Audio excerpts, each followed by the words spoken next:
All right. Welcome to Lombardi's Legends podcast. Wags is here.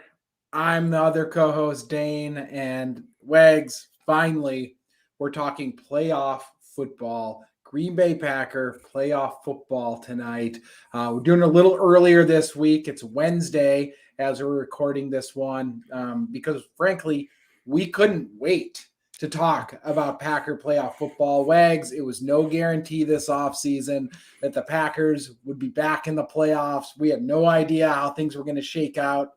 Here we are, San Francisco 49ers coming to our house, Lambeau Field. It's going to be a cold one. It's going to be a physical one. It's going to be everything I think we could expect from a playoff game at Lambeau. How are you feeling on this Wednesday evening? Because I'm already hyped, man. I think I could go out there and make a tackle on special teams if need be.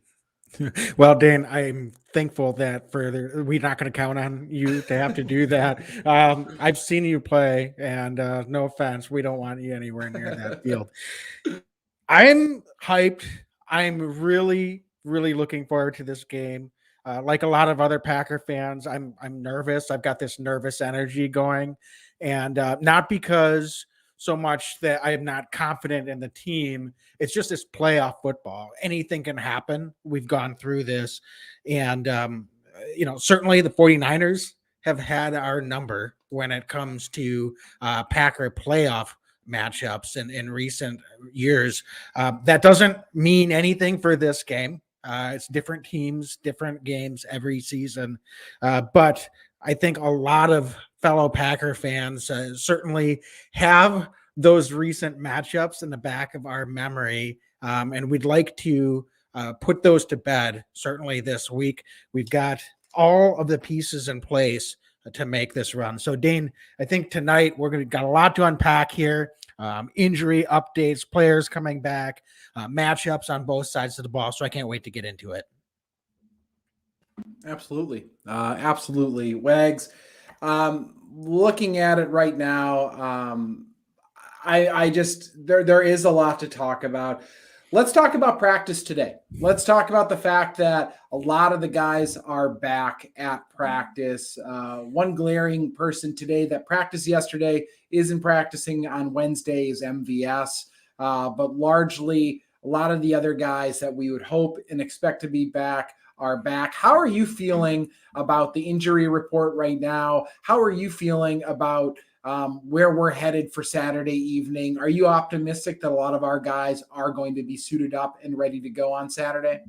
Yeah, it certainly seems to be trending in that direction, right? And while we've had some limited participation and load management days here and there, aside from MVS not participating in practice today, it looks like all of these guys that we've been tracking so closely for the last couple months are really positioned and trending in the right direction. When you look at Bakhtiari, when you look at Billy Turner, full participant in practice all week so far this week, Josh Myers. So first of all, it's the big guys up front are looking like they're healthy and are going to be ready to go. And that might be our biggest key in this matchup as we dive into things here.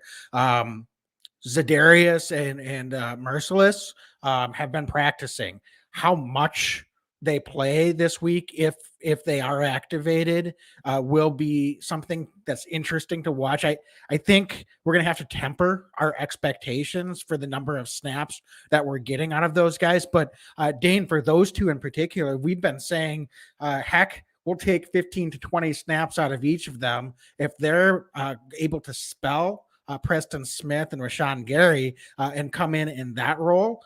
That's going to be a significant impact for this defense. As far as Jair Alexander, I think he's good to go. I think he's going to be out there pretty much the whole game. Coach LaFleur in his press conference was pretty relaxed in his comments that they're going to run Jair through a cement wall in order to test out his shoulder. So I think the fact that he's kind of able to joke around a little bit when it comes to talking about where Jair is at is a pretty good sign that he's going to be full go. I'd be pretty surprised if it's anything less than that. And that's also going to be something that could help this defense significantly. So I think those are the key guys. And we already heard Randall Cobb confirmed he's ready to go for Saturday. So although MVS might be limited, hopefully he's still able to go. We're going to have I think a more healthy receiving core than we've had in a few weeks here as well. Dane, I don't know if you want to touch a little bit. One surprise roster move that we found out about late this afternoon, Kingsley Keke has been waived. And that could have to do with, we've got some guys that need to be activated onto the 53, but were you a little bit surprised that it was Kingsley Keke that was one of the first guys that got waived here in order to start making some openings on this roster? You know, in hindsight, you look back and you go, okay, it makes sense. I think there's more going on than what's going on in the field with Kingsley. He was inactive. I think he's been inactive since week 14. He's on the COVID list for one of those weeks, but he was considered a healthy scratch for a couple of these weeks as well. So not sure exactly what's going on. Not going to speculate with that, but clearly Packers decided it was time to move forward without him. I was surprised by the timing. You and I talked as early as last week talking about how he could impact the pass rush for the Packers come playoff time. So certainly I'm surprised because I did think he'd be back out there. But you astutely before our podcast mentioned the Packers were able to protect two guys on the practice squad. Both were defensive linemen. So that was, I guess, tipping their hand a little bit early that Kingsley may not be in the plans, at least for the game. And now we know he's not going to be on the team going forward. So I'm overall pretty surprised, Wags. And I think we might miss him a bit in the pass rush, but obviously getting two guys like Zadarius Smith and Whitney Merciless back from a pass rush perspective, maybe not as big of a deal, but long-term, it's a shame. I really like Kingsley Keke, and I was hopeful that he was going to continue to develop and to be becoming an impact guy on our defensive line. It's not going to be the case, and now we're going to make do with who we have on this roster. And I still, Wags, think we have enough guys on this roster that right now we're looking at the next 8 quarters to get to the Super Bowl. Because, again, the Packers are 8 quarters away. So I think it's a shame. We wish him well. But right now, at the same time, we've got to focus on the task at hand. But we do wish Kingsley well, and we hope everything's okay with him. Yeah, for sure. And I mean, it's one of those things where it's pretty brutal because it may have more to do with, as you're saying, some of those situational things that we don't really know what underlying than it does necessarily with his ability or his future potentially with the organization. But right now, the Packers are trying to win a Super Bowl and availability is key. So that's just kind of the way things go, right? So, Dane, I think just looking around the rest of this roster in terms of the injury report, anything else that you want to hit on? I mean, it seems like we've been saying the last couple of weeks, we've just been getting some great news after great news on the injury front. No setbacks as far as we can see, aside from potentially MVS not practicing today, but looks like the health of this roster and the injury report is shaping up to be about as good as it's been in quite some time. Yeah, I would agree. I'll just say that while it's awesome and I'll take this any day of the week, this isn't Madden football either. And football is so much about flow. It's about trust in your teammates. It's about great communication. It's about all these other things. So that being said, Wags, anytime we can get Zadarius Smith and Jair Alexander back on the roster, I'm going to take it 10 out of 10 times. Dane, don't be a wet blanket with our optimism. Well, we're ready to go and win the Super Bowl, man. I'm ready for it. Back. I'm ready for it. But no, I think guys look to be healthy. I think everybody's trending the right way. And I'm eager to see Bakhtiari build off of week 18, Myers build off of week 18, and get a good look at two of our superstars in Big Z and Jair yet again. Definitely. So, Dane, let's get into some of the key matchups here. Let's start 49er offense against this Packers defense. And on the 49er side, some injuries are definitely cropping up. It looks like they were able to avoid some of the major injuries more on the defensive side. Fred Warner and Nick Bosa, they're expecting them to be able to play. But Jimmy Garoppolo, I don't know if this is a lot of gamemanship, a lot of smoke, or if there's some real concern from 49ers camp. I fully expect him to play either way this week, but story is strained shoulder along with that torn ligament in his throwing hand. So I don't care how he's managing it. There's no doubt to me that there's probably going to be a moment in this week's game, if not a couple of moments, where that hand injury for Jimmy Garoppolo comes into play, whether that's losing his grip on the football and fumbling. If there's a ball up in the air that's up for grabs, and just like any week, the Packers defense is going to have to be ready to take advantage of any opportunities that they can get if Jimmy Garoppolo is not able to be at a full 100%. The conditions and the cold, don't kid yourself, that is going to have a factor as well. So that's going to be a huge key right off the top.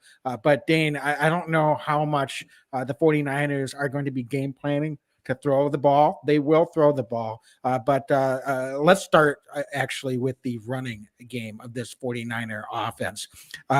When you look at this rush attack and what they've done over, more specifically this season, and maybe looking back at our matchup back in week 3, what are some things that this Packer defense is going to have to be prepared to do to try to slow down this 49er rushing attack? Well, Wags, I almost feel like we need to throw out the book a little bit as far as players are concerned from week 3 to now. Mainly because I don't believe Elijah Mitchell had really emerged or been the guy at that point in the backfield, but maybe more importantly is the emergence of Deebo Samuel. This guy is unreal good. He's kind of a wide receiver / running back / little bit of everything. I was looking at some stats here. This guy, he's got 415 rushing yards. I mean, he's got tons of receiving yards. He's so hard to bring down. If you watch the Dallas game, he could juke these guys. He was breaking ankles out there. And then it looked like, the linebacker for the Cowboys was about to make a clean tackle on him. And, he kind of went in to kind of roll his hips, and Samuel didn't move. This guy's a beast. And I think he's a big reason why the 49ers have ascended and got hot late in the year. He's multi-dimensional. He's not quite a wide receiver. He's not quite a running back in the best possible way. If you're a 49ers fan, he just kind of does it all. He's got that big wide receiver body almost, but he's a running back at heart. So I think that Wags, watching him play, the end of the day, Packers stop the running game, they're going to win the game. That's where I'm at in this. If they can stop it, they're going to win. The 49ers have had a ton of history. The last 4, I think, playoff matchups are averaging around 165 yards rushing per game. They're monsters running the ball in the playoffs. If the Packers can minimize that, and it's no mistake and it's no secret, I think that the 49ers coaching staff want to keep the ball out of Jimmy Garoppolo's hands as much as possible. They want the running game to dictate the game, keep the ball out of Aaron's hands, keep the ball out of Jimmy Garoppolo's hands, and really just run it down the Packers' throat. So I think that it's really going to be matchups up front. I know Matt LaFleur today was talking about gap integrity being key, making sure that the Packers defensive linemen really are taking on their assignments. We talk about that every week, Wags. I know I'm saying a lot of things, but there's a lot that the 49ers do, and they're really dynamic, and you're right. Yeah, I think it starts and frankly ends with the rushing attack, with Samuel at running back and Elijah Mitchell at running back, and that front 5 of the 49ers, and Kittle, who, don't get me wrong, hell of a receiving tight end. He's a great run blocking tight end as well. So I think the Packers have their hands full. I think we're up for the challenge, but the 49ers are going to try to dictate the pace of the game by running the football at Lambeau Field. Yeah, it's going to be really, and everything you said is so true. Elijah Mitchell, by the way, missed 7 games this year, averaged 4.7 yards per carry, and had almost 1,000 yards rushing in the 10 games he played. Unreal. So this 49er rushing attack, actually on a yards per carry basis over the course of the season, kind of more middle of the pack, despite what Elijah Mitchell and Deebo Samuel are able to do as explosive runners. So those two definitely make a big difference for this 49er rushing attack. Biggest key for me, Dane, is, you mentioned the guys up front, gap integrity. But one thing that I really want to highlight is the cutback. So guys at the second and third level need to be pursuing but not over pursuing, because 49ers are so good at getting downfield blockers in that zone scheme and then just cutting back upfield. And all of a sudden, with a guy like Deebo Samuel, we saw it against the Cowboys last week on that touchdown that he had rushing in the second half. He was really more on a outside off end rush, cut back up the middle, and then made another cut back into the corner, into the end zone. It was just off to the races at that point as Cowboys defense at the second and third level over pursued the football. So it's going to be just as important for our guys at the second and third level that they're maintaining gap discipline and pursuing at the right angles and trusting each other. So it's also going to be really interesting to me, Dane, if the rotation up front is I don't think it's going to be different. Kenny Clark is going to get his full snaps. We need a really good performance this week from Dean Lowry. He's been pretty good some weeks. He's had some weeks where he's not necessarily had his best game. This is going to have to be a really solid, really good game from Dean Lowry. And then I'm going to be interested to see if we get a little bit more TJ Slayton, and then depending on how much mobility and how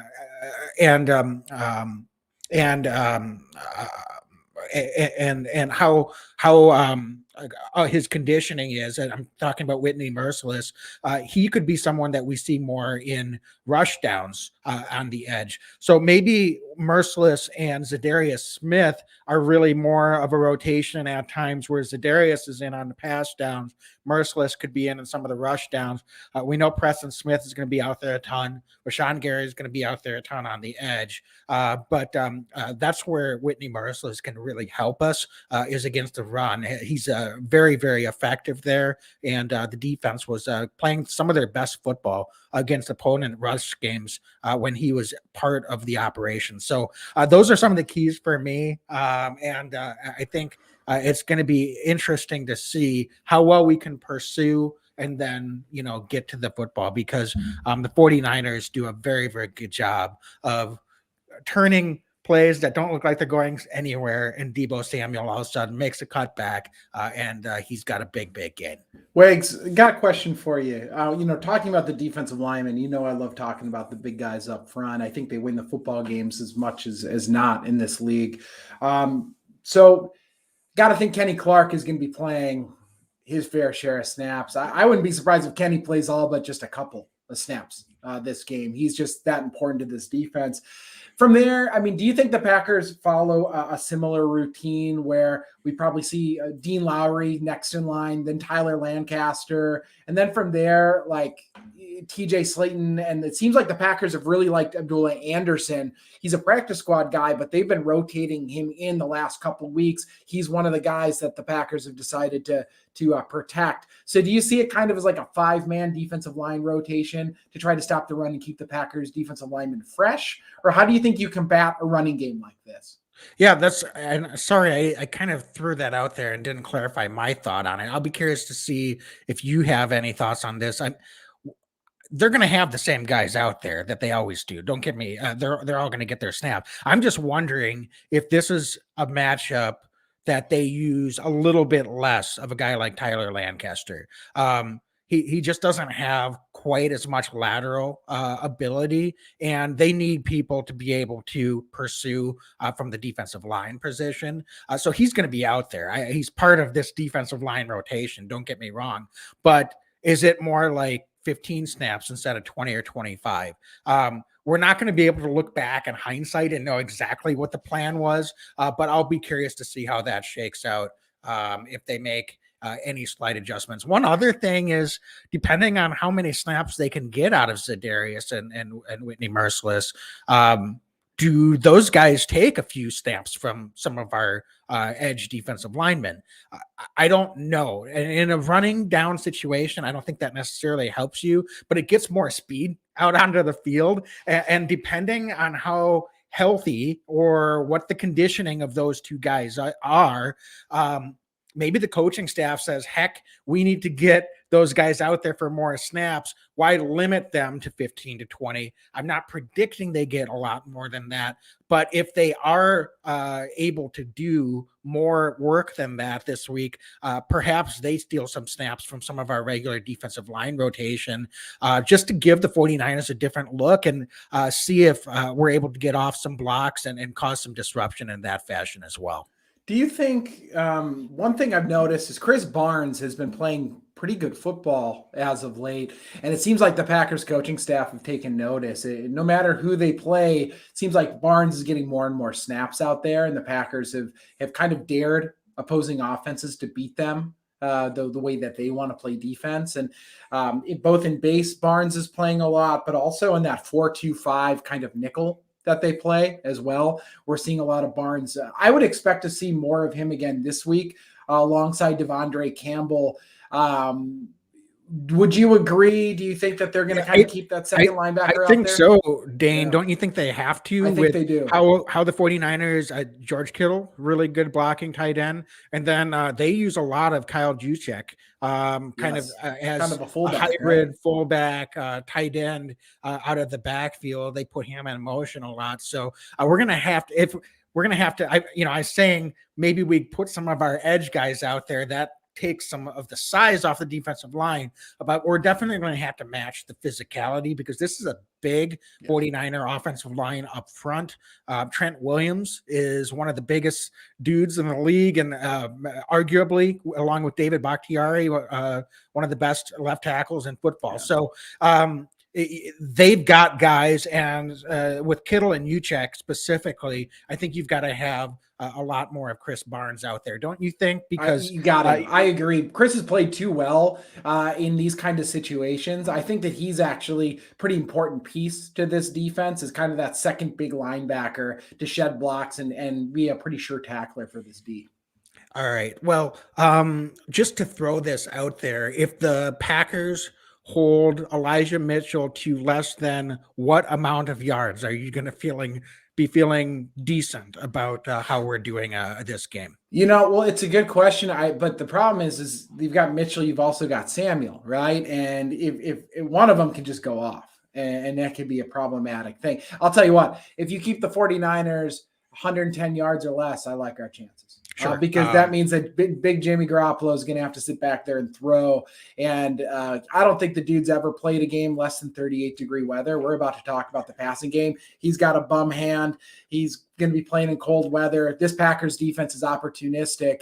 Wags, if Jimmy Garoppolo's throwing 40 times like he did in week 3, pardon my French, I think they're screwed. I don't think they have a chance in hell to beat the Packers at Lambeau. And that's what the Packers want the 49ers to do. And that's exactly what the 49ers don't want to have to do. So how can they force the 49ers to have to put the ball in Jimmy Garoppolo's hands as much as possible this week? And trust me, we're not trashing Jimmy Garoppolo, but that just plays into our matchup.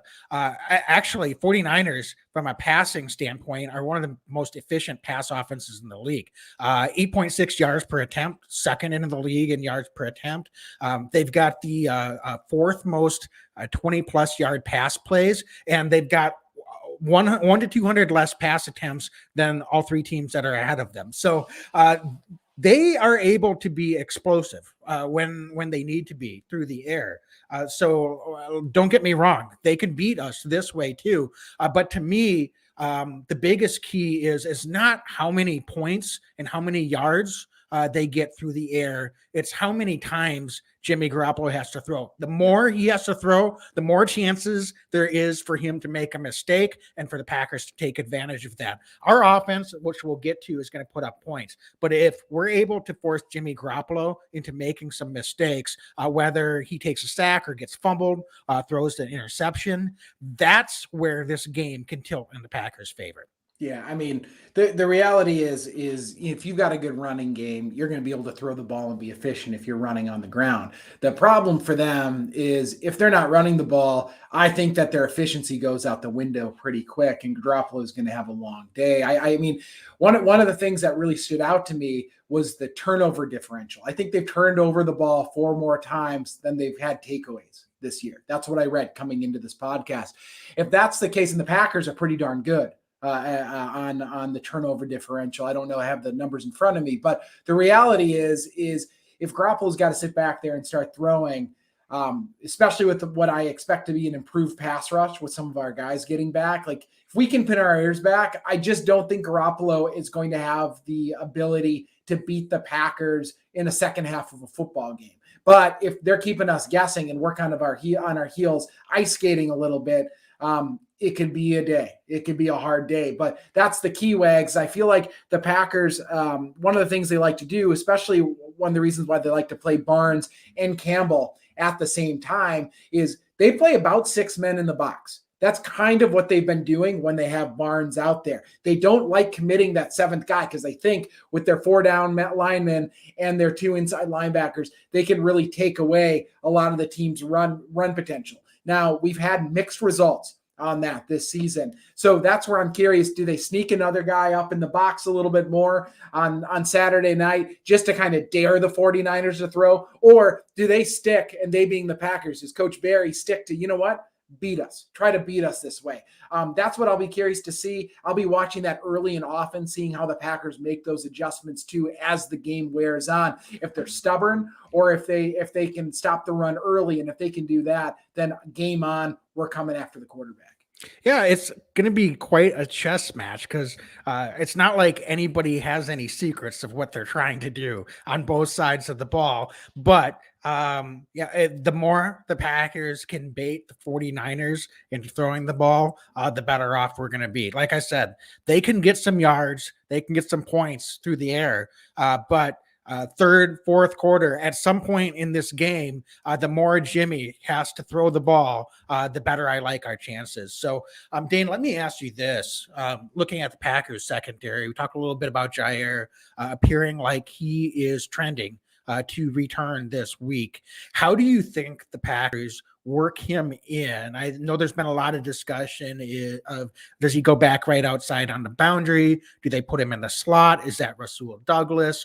What happens to Chandon Sullivan? Does this unleash Darnell Savage? What is going to be the game plan, do you think, with Jair getting back into game action this week? Wags, I think that if and probably when he suits up, the expectation is he's going to play, and he's going to play a lot. That's what I think. I think that Coach LaFleur is being a little coy right now. You're to your point of talking jokingly about like, oh, he's going to go tackle a wall. That doesn't sound like a coach that's going to probably limit him. You know, I think he was saying all this in tongue in cheek to kind of, keep it loose. But I think the expectation is Jair Alexander is going to go out there that first series. They're going to see how he's feeling. They're going to watch him, see if he's flowing and being Jair Alexander they expect him to be. And then they're going to keep playing him. They're going to play him as much as they need to. I think he's earned that right in the course of his career. We're not talking about a third tier guy right now. We're talking about one of the premier cornerbacks in the league. We only can suit up 45 guys, only 45. They're not going to waste a spot on Jair Alexander for half a game if they don't need to. They're going to play him. Linebackers are a different story. It's a different position. It's different scenarios. Cornerback, I think we're going to see Jair, Rasul, Stokes out there. Chandon Sullivan's going to become our dime back. They might mix Chandon in the slot a little bit, give Jair a series off maybe here or there. But my expectation is Jair's going to be playing, especially in the second half if Garoppolo has to throw the ball. Okay. And you said Chandon could come in for a series for Jair in the slot. So you think that they're going to put Jair Alexander in the slot and put him right in the thick of the action? No, there? I think that they'll keep Jair on the outside. I guess what I mean is they'll rotate guys over then. Gotcha. Okay. So that's what I think that they'll do personally. I could be completely off. That's the good thing about the Packers. They've kept this pretty close to their vest. But that would be my best guess. is they're going to keep Jair on the outside. And I would think Rasul Douglas is going to play the slot on Saturday. All right. Well, I think it's time to go to the chat. We've got a question there from Great Pearson. question. Folks, if you're following along here on our live stream and would like to throw in any thoughts, questions, or predictions for this week's game, please go ahead and do that. So question here from Pearson is, who gets the first interception on the Packers defense? What I love about this, Pearson, is that it's not, will the Packers get an interception? When might they get an interception? It's who will get it and who will get the first interception, implying that there could be multiple. I really like where your head's at. So, Dane, you want to make any bold predictions on who you think could make that first pick on Jimmy Garoppolo? Yeah, I think it's going to be Darnell Savage Jr. I really do. I think that Garoppolo is going to be trying to wing it, and Packers are going to have some coverage over the top, and Savage is going to be pretty opportunistic. That's what I think. You know what? That was going to be my pick too. So we'll double down on that. Kind of feels like a Darnell Savage week a little bit. I don't know what it is.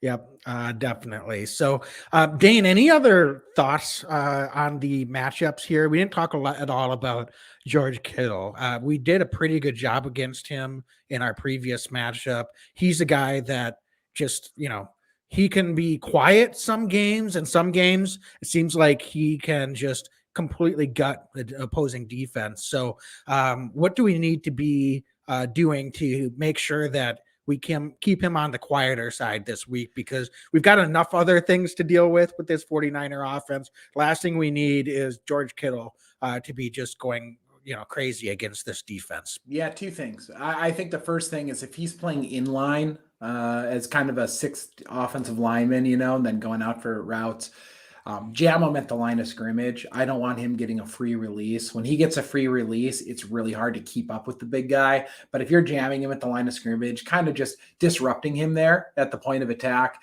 I really like when the Packers are able to do that. Some teams have had success against Kittle in the past when they're able to do that. He's one of the best tight ends of the league, but it's hard when you got a guy in your face right away. I think the second thing is throw a lot of bodies at him. Devondre Campbell's done a hell of a job, I think, in pass situations when needed. Fans might not like to hear it, but I think Preston Smith is going to probably get a little bit there. I think that we're going to see safeties get in there. That could be a special assignment for Shannon Sullivan at times, or others as well. But I think what the Packers are going to want to do is throw a lot of different looks Kittle's way and throw a lot of different bodies at him and see who has success against him and go from there. Rasul Douglas playing in the slot as well could prove very fruitful on somebody like Kittle. Rasul is a physical cornerback. He's going to be sticky. And I think that, he's the kind of guy that could cause a long day for somebody like Kittle. And talk about a luxury, Rasul Douglas playing on the outside for almost every other team in the league. I think Rasul Douglas could be a guy who gives Kittle fits throughout the game. Now, I think Kittle gets his to a certain extent because he's just that kind of guy. But I do think the Packers have the guys in place in the right scheme to stop him from taking over a football game. For sure.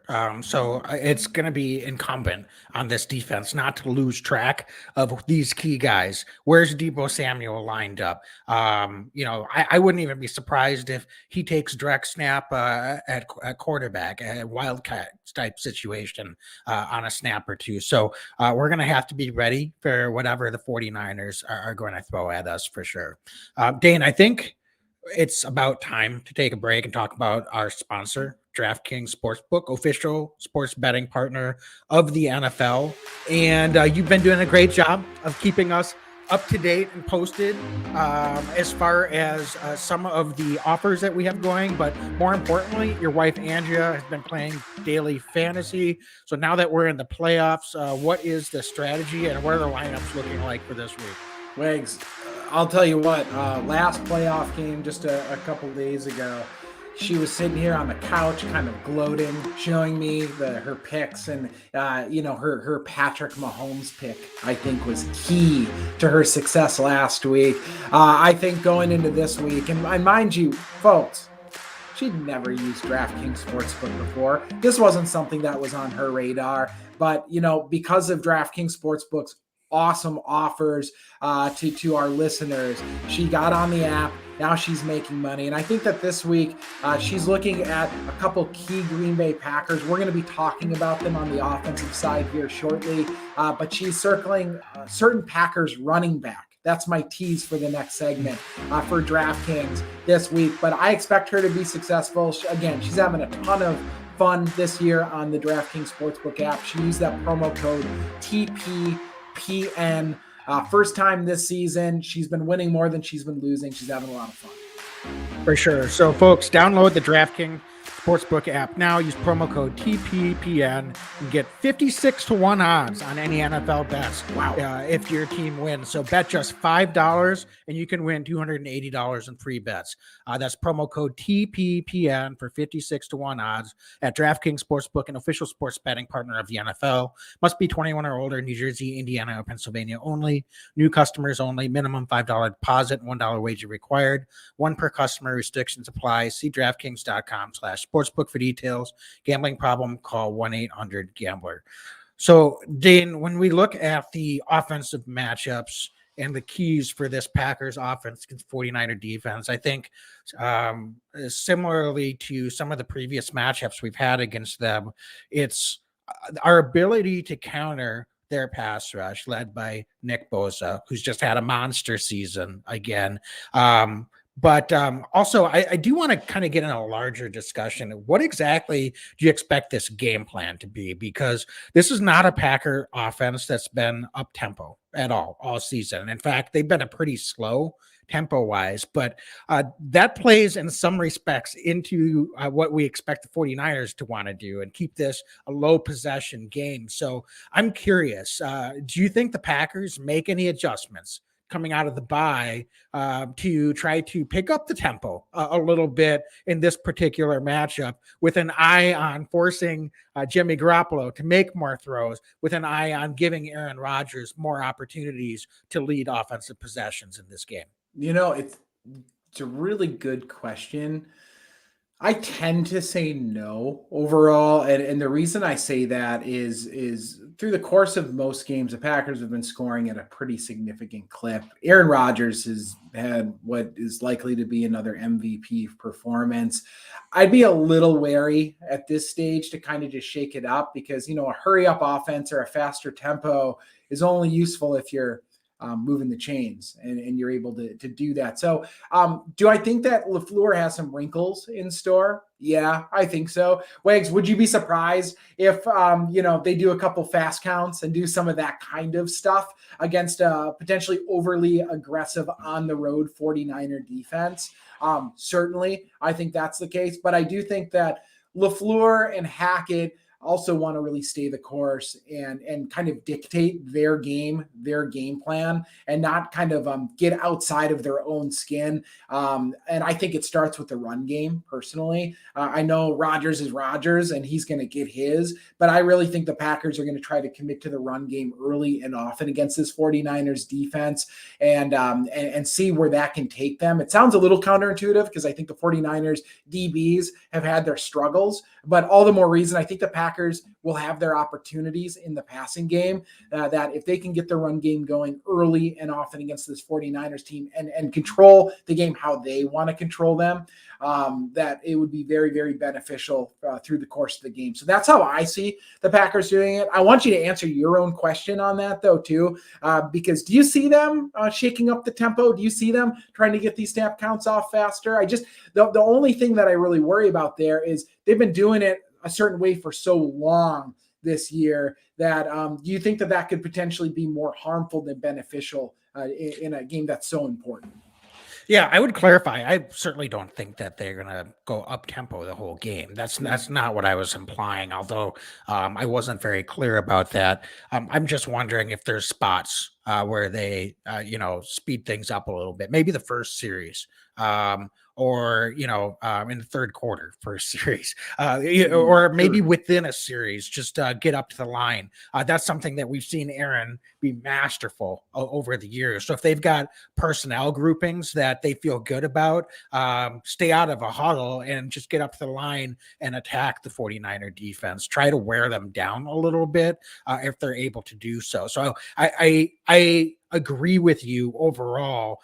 There's no reason to fix what isn't broke in terms of the offensive efficiency. I'm just wondering if they might have some, particular spots where they try to take advantage of the personnel groupings that the 49ers have against what we have out there offensively. So that I think is something that would be interesting to keep an eye on, especially coming out of a bye, all that extra self-scouting and having had an opportunity to go against this 49ers team earlier in the season as well. Well, Wags, LaFleur kind of let it slip today that they were prepping for the 49ers during the bye week a little bit here. So I thought that was really fascinating that he actually kind of let that one slip in talking to the media today. It is, isn't it? I think it's the other thing, just thinking from a game plan perspective, you're absolutely right that they need to be able to run the ball effectively. And this is a really good 49er defense against the run as well. Top 5 in the league against the rush. So it's going to be incumbent on the Packers to be patient and really stick with the run. It's going to be interesting to see how that offensive line gels and works together in the run game early on. I think they're going to be fine in pass protection, but the run game is going to be where it's going to be interesting with these guys not really having any opportunity to work together as a 5-man unit this entire season. So this is going to be the first opportunity for the 5 guys that we expect to be out there starting working together. So are they able to come out fast and be effective on the ground early, or is it going to take a little bit of time and we're going to need to get into the second half for some of those running holes to open up? All I know is if they don't stay with the run early and often, that's not going to play into our hands, because now the 49ers can really start pressing and bringing a lot of pressure. And I'm not talking about blitzing more, but they're able to really unleash the front 4 and try to get as much pressure on Aaron as they can. Wags, is it too critical of me to say, or maybe not critical is not the right word, but too demanding maybe for me to say that it absolutely can't be a slow start from the offensive line's perspective? I think the reality, like what we're dealing with here, is that I would expect, and tell me if you disagree, I think Bakhtiari, Runyon, Myers, Lucas Patrick, and Billy Turner are likely to be the starting 5 for this first playoff game. And if they can't perform and gel quickly at a high level here, then I think the Packers have made a mistake. They don't have the time in one game, one shot only scenario for them to start extremely slowly and kind of get their bearings over the course of a first half. Do you disagree with that? Because I don't want to be critical, and it's a hard decision to make when you've got these guys, but at the end of the day, we need them to be performing at a high level pretty much immediately against a good team like this. Yeah, I agree. I mean, we can't have a letdown. It doesn't matter who's in there. It would certainly, we've got these guys coming back and expect our offensive line to all of a sudden be better. As long as the pass protection's good, I think we'll be fine. Do I want them to come out and dominate the line of scrimmage right away? Absolutely. Yes. But as long as the pass protection's good and that holds up and we don't have Aaron under duress early and often, the run game can come around. I think the repetitions and we can wear down that defense over 4 quarters, especially with AJ Dillon coming in as a hammer in the cold weather. So if we're playing with a lead and the run game isn't quite there early, that's not ideal, but I think we can live with that. As the pass protection is going to be the number one thing I'm going to keep my eye on with this unit, because that's where more communication comes into play as well. If the 49er defense is running some stunts, I'm sure they're going to try to throw the kitchen sink at this offensive line and see how well they're able to make their reads and work together, because if they're not on the same page early on, that could be some problems for this Packer offense. We do not need to get into long down and distance situations on second or third down. That's not an ideal situation any week, and definitely not against this 49er front. Wags, we teased it a little bit in a previous podcast to this, And you mentioned AJ Dillon, and I think that a lot of fans very aptly and logically could think that Dillon's in for a big workload. Are we crazy to think that Aaron Jones ends up getting 20 touches and is the guy who ends up being the Swiss Army knife mismatch against this 49ers defense? And I ask that because I've watched a lot of what the 49ers did the first time around against the Packers. One of the things that they really do is they're very good, they're fast, but they really crash down at the ball carrier. And we saw Aaron Jones in the first game run a kind of a counter for a touchdown against the Niners, and kind of that counter movement of the Packers where they start one way and then the quick cutback and there's a lot of open space. That seems to really suit Aaron Jones. The 49ers are so aggressive and they play fast, but sometimes when you play too fast, you kind of get out of control. And it feels like that's where Aaron Jones could come into play and maybe have some big burst plays against this defense. What are your thoughts on kind of the split at running back this week? Yeah, AJ Dillon's going to get work. I think he's more in the second half. I think they need to lean on Aaron Jones as much as they can early on. The speed that this linebacker core with the 49ers has, it's going to be crucial for Aaron Jones to counter that. And he's got the speed and quickness and agility to break the tackles. But Fred Warner might be a little less than 100%, but still a heck of a player. And then he's paired up Dre Greenlaw, a solid linebacker, and Azeez Al-Shaair. He's come on, third-year guy, and he's got a lot of speed as well. So those three guys can just cover sideline to sideline. So it's going to be really important this week for Aaron Jones to be a big part of this offensive game plan. We haven't seen many games this year that the Packers have really leaned on Aaron Jones as being the primary workhorse guy, or maybe being the most important guy in the game plan in a given week. I think they've kind of protected him a little bit. He got dinged up late in the season, right before the bye. And we've been talking for weeks now. It seems as if Aaron Jones has just looked like he has more burst than I've ever seen in his entire career late in the season. And it's almost like they're just holding him back. And I can't wait to see what they do with him this week. I think they're going to get him a little bit more involved in the pass game as well. He's going to be really important to the Packers being able to spread this 49er defense out and make those guys a second level work. AJ Dillon is still going to get his work. Don't get me wrong, but I couldn't agree with you more. I'm really hoping that this is a big week for Aaron Jones. And trust me, he wants some retribution. That last playoff game that he had, I'm sure, left a bad taste in his mouth as well.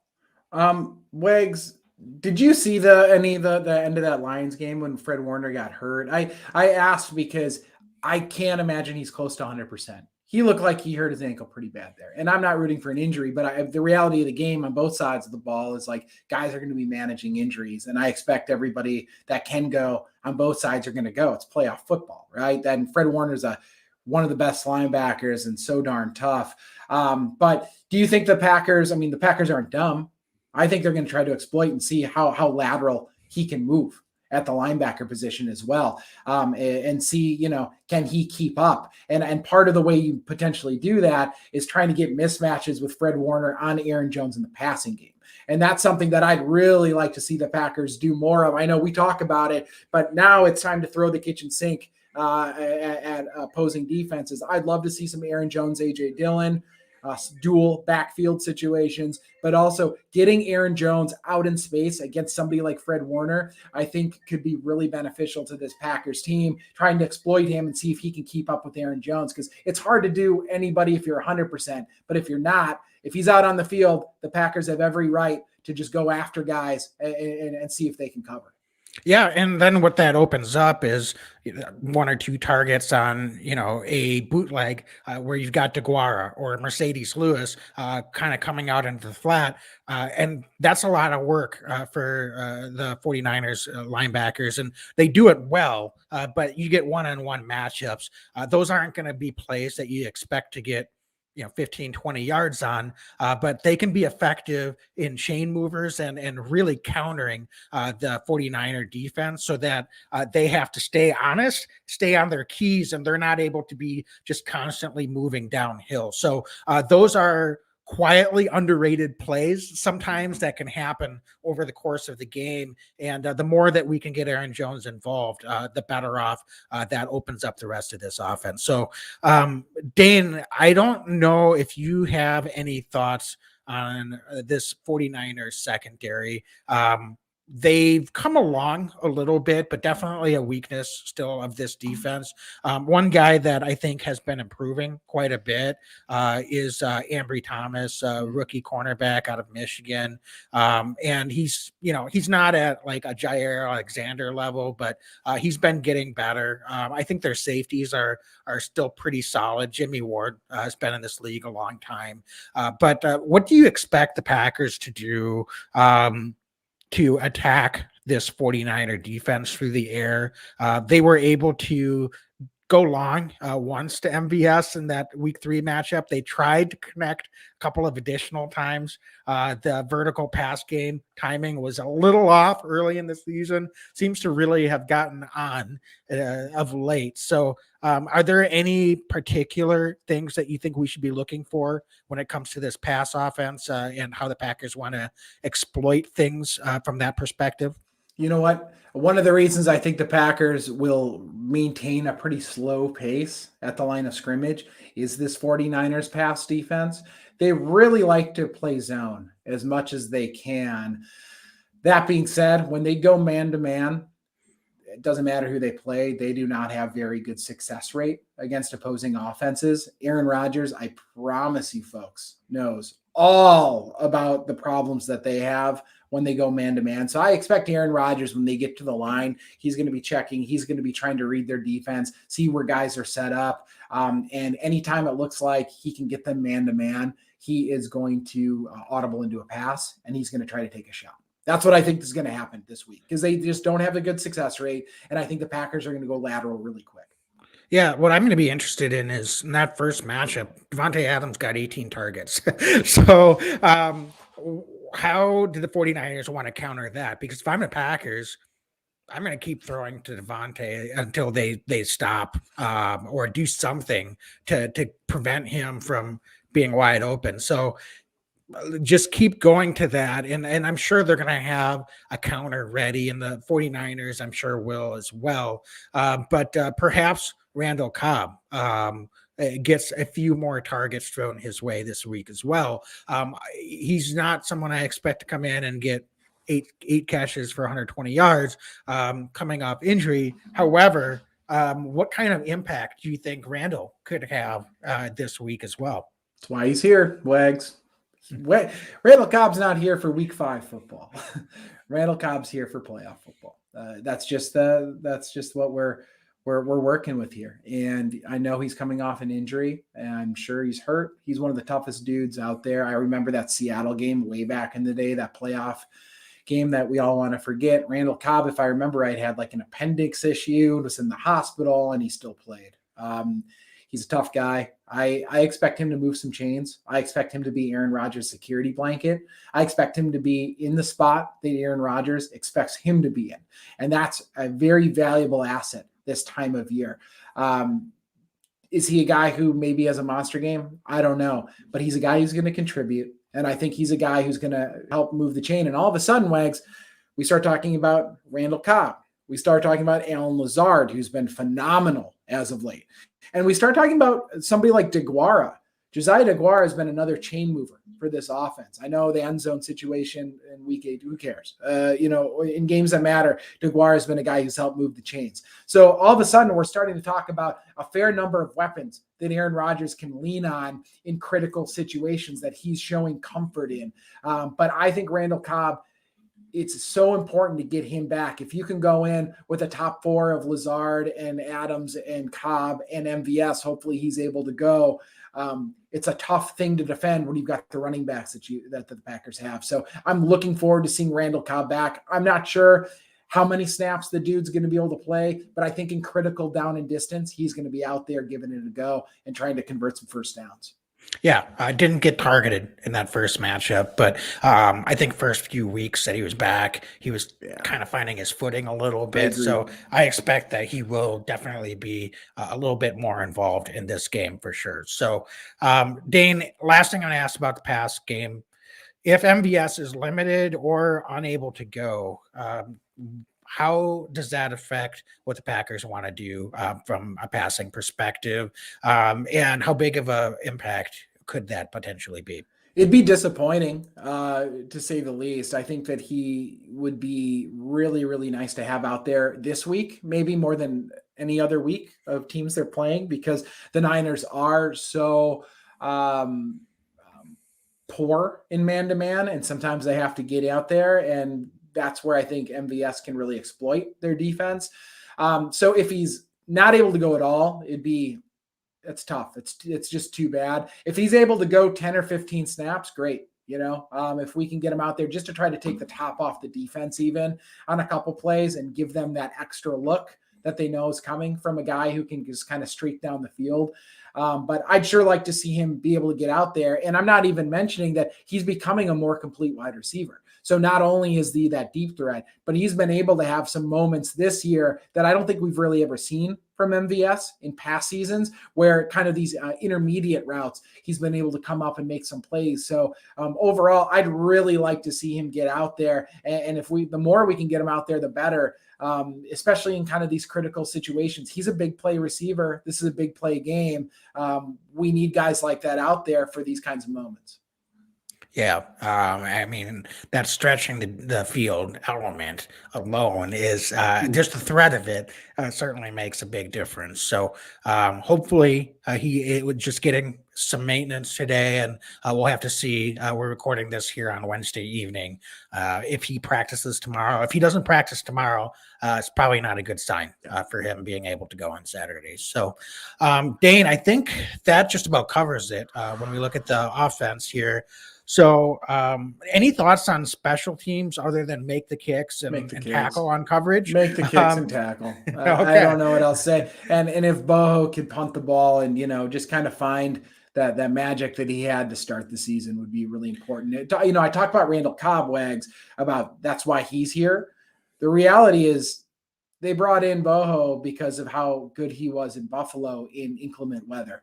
So I'd really like to see him get some punts off and kind of get that back, because this could be a game where field position is really critical and kind of sets the tone for the game. Yeah. Well, I prefer he doesn't have to punt. Me too. I like that. I like that more, I think. Yeah. But yeah, no, I hear you. Who do you think is going to be returning punts? Speaking of that.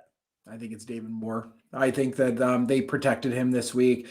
Drayton's been incredibly coy today. He was talking about we got some guys and we'll see. I think that protecting Moore in this moment means he's more likely than not going to be the guy. I know in week 18 he wasn't able to go because of being on the COVID list. He's back, and he's shown more than I think Amari Rodgers at this stage in Amari's career from a return ability standpoint. I think the wild card could be somebody like Randall Cobb, although he put it on the ground his one opportunity to return a punt this year. So I think my best get would be Moore. What do you think? Do you think that they're looking at anybody else, or do you think it's kind of Moore's job at this point? No, I think your guess is probably as good as any. It seems like it's definitely headed that way. So, just curious if you had any predictions there. So, Dane, I think Moore too. I'll put it out there. I think that he looked clean catching the ball, and I liked how naturally he looked back there. Yeah, definitely. Just catch the ball is the only thing that matters to me. Dane, it's time then. Let's get into our X factors and score predictions. Butterflies in my stomach a little bit, Wags. Oh my gosh, I'm going to let you lead it off. I want to play off of that nervous energy, so I'll let you decide whether you want to start on offense or defensive side of the ball. Okay.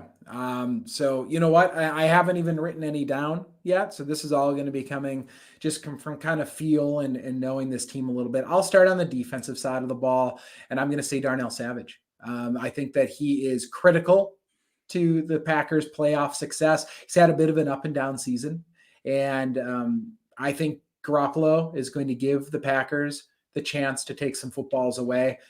Savage, I think, could be in position to doing that, but also sure tackling is key. Debu Samuel is so good at breaking tackles that I know we're going to have to have Savage get up closer to the line of scrimmage, at least at certain points in the game, and bringing him down and having some clean tackles in open space is going to be big. If he's got to cover Kittle at times, I know he had some trouble with Andrews against the Ravens a few weeks ago. If we put Savage up against Kittle, that's going to be an important matchup. I just think that the Packers are going to be asking a lot from Savage this week. And if he performs to the level we expect him to, and we know that he can play at, Packers are moving on to the NFC Championship game. I really think that. I think that's a great pick. I've been speculating as to whether some of Savage's inconsistency has to do with Jair being out. And so we'll be interesting to see with Jair being back most likely this week and getting a full run out there. Does that unleash Darnell Savage a little bit? So I definitely like where your head's at. I'm going to go with Zadarius Smith. And here's my look on this. This guy's been out, as we all know, every game since week 1. Is he able to go? First of all, how much of an impact is he able to have? Is it a positive impact or is it a negative impact? Because, I think we're all eager to have a healthy Zadarius Smith. We know what he's capable of. This is a matchup that's not necessarily been in Zadarius Smith's favor in some instances because he needs to be gap disciplined and he needs to maintain his responsibility. First of all, that being said, if we're able to unleash Zadarius Smith and even in limited snaps, he's able to get after Jimmy Garoppolo, make an impact play, get a sack, do some of the things that he's able to do as a blue chip level player on this defense, that simply tilts things for this defense. And we've got some comments here in the chat about the Packers defense not being able to stop anybody of late. Well, guess what? Zadarius Smith is one of a few guys that we're getting back that has the capability to help this defense elevate itself from being maybe slightly average to below average to even worse than that, to being that top 10, top 5 type defense that they showed at times earlier in the season. So Zadarius Smith isn't typically someone that in past seasons would be eligible to be picked as an X factor, but I think given the situation coming off the injury is why I kind of had him circled. I'm going to be really anxious and curious to see what his level of play is and how much we're able to get out of him if he's able to go on Saturday. It's a great selection. It really is, because he legitimately is a wild card at this point. We just don't know what to expect. The dude hasn't played since week 1. Wags, let's move over to the offensive side of the ball. Who you got? I set it up. I'm going with Randall Cobb. I think Randall Cobb is one of those guys that you said it. We brought him in here. This is what he's back in Green Bay for. And he might have 3 catches, but I guarantee you they're going to be 2 or 3 really big catches, third down, chain moving type plays. Maybe he gets into the end zone.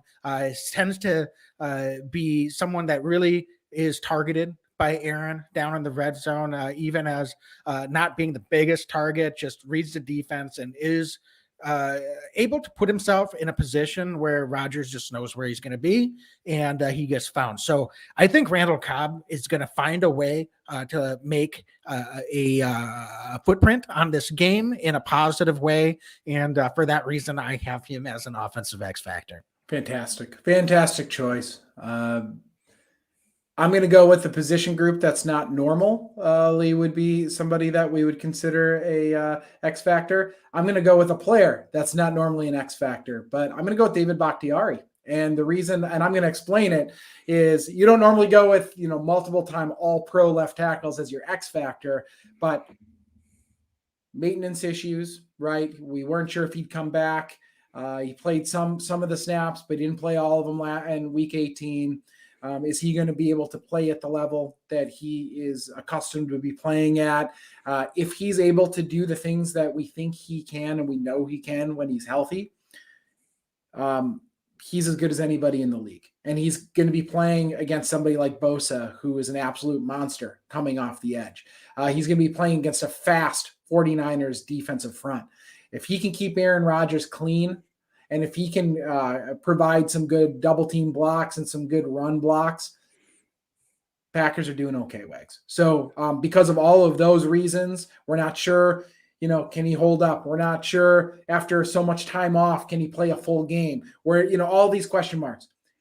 Bakhtiari is my X factor. He's an all-pro left tackle, but the Packers offense could really go by the way of how David Bakhtiari is playing. It's a really important game for him, I think. And I think mentally, from a confidence perspective, having not really played meaningful football in over a year, this is a huge one for him.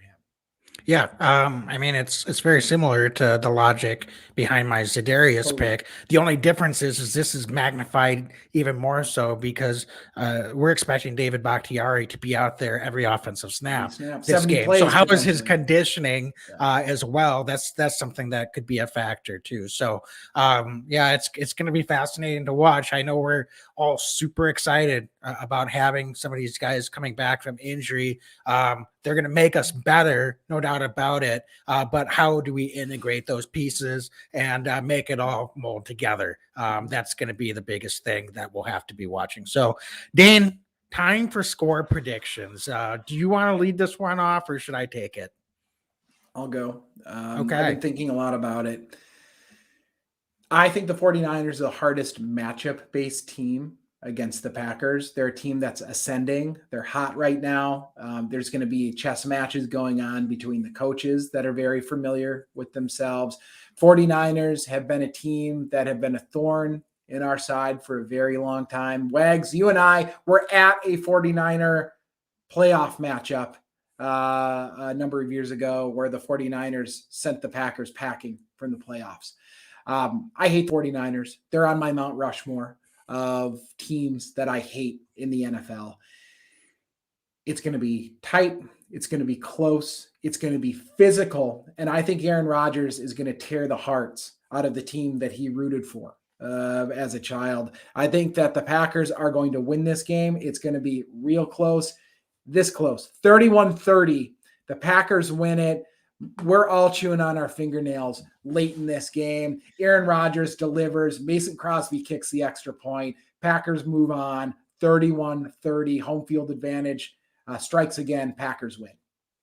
Okay. I like it. I'm just going to cut right to the chase. I had the Packers 34-24. And I like yours more, Wags. Yeah. I do too. I think this is going to be a close game. It's going to be back and forth. The biggest difference to me is what we talked about at the top. We were looking at the offensive keys for the 49ers against this Packer defense. And it's going to be a late third quarter to early fourth quarter interception or turnover that this Packer defense is able to force on Jimmy Garoppolo, and Packers are able to take advantage and extend either a tie game or a 3-point lead, and that'll be enough to be able to give us that margin of victory or to kind of break it open a little bit. Maybe the 49ers get a late touchdown. So I do think this is going to be back and forth game for into the third quarter and late third quarter, early fourth quarter. Packers might score a touchdown and then force a turnover in the next series or two to break it open a little bit. So it reminds me similarly to the divisional game last year against the Rams. Rams scary with some individual talent, but a little bit dinged up coming into that one. And I think the 49ers, again, matchup-wise, have given us some problems at times.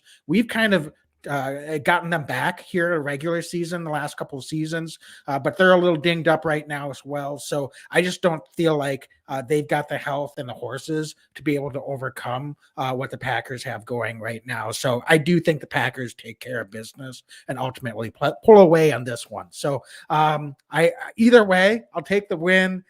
So I hope both of us are right one way or the other. So Dane, any other closing thoughts here before we sign off? I think I'm already doing my breathing exercises, getting prepared for Saturday night. I'm very nervous about this game, but it doesn't matter who they're playing. They could be playing a high school football team. If it's playoff football, I get really wound tight, Wag. So I'm optimistic. I feel good about this team. I know that a lot of fans are worried about the 49ers. I get it, but we're the Green Bay effing Packers. They're coming into our house. I like our odds. For sure. So as always, folks, thanks so much for tuning in. Be legendary and go Pack, Go Pack, go. go.